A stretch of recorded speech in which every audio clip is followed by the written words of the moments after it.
A democracy is a political system in which the people periodically, by majority vote at the polls, select their rulers. The rulers then have absolute power to make whatever laws they please by majority vote among themselves.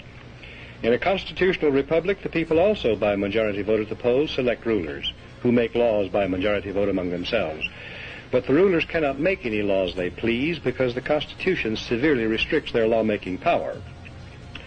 The ideal of a democracy is universal equality. The ideal of a constitutional republic is individual liberty. In this century, great strides have been made toward the goal of subverting our republic and transforming it into a democracy. The foremost tactic of the subverters is subversion of language. By calling America a democracy until people thoughtlessly accept and use the term, totalitarians have obscured the real meaning of American principles of government. The writers of the Constitution were anxious to safeguard liberty against dictatorship, monarchy they called it. But their chief anxiety was to protect the country against democracy. Edmund Randolph, delegate to the Constitutional Convention from Virginia, said the general object of the convention was to provide a cure for the follies and fury of democracy. Elbridge Gerry and Roger Sherman, delegates from Massachusetts and Connecticut, urged the Constitutional Convention to create a system to eliminate the evils that flow from the excess of democracy.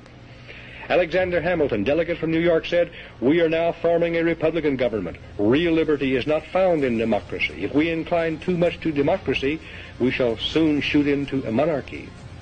John Adams, one of the giants of the American Revolutionary period, said, "Democracy will envy all, contend with all, endeavor to pull down all. And when by chance it happens to get the upper hand for a short time, democracy will be revengeful, bloody, and cruel."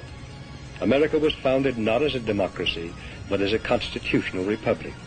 We pledge allegiance to the republic for which our flag stands, not to a democracy. The Constitution requires a republican form of government for all states, but does not mention democracy, and neither does the Declaration of Independence or the Bill of Rights. Someone asked him what kind of government the convention had given America, and Franklin replied, "A republic, if you can keep it." Very old and very wise, Franklin saw through the mists of time to the day when Americans might trade their freedom in a constitutional republic for the promise of government guaranteed equality and security in a democracy. And beyond that, to the day when democracy inevitably degenerates into dictatorship, guaranteeing nothing but poverty and serfdom for the people it robs and rules.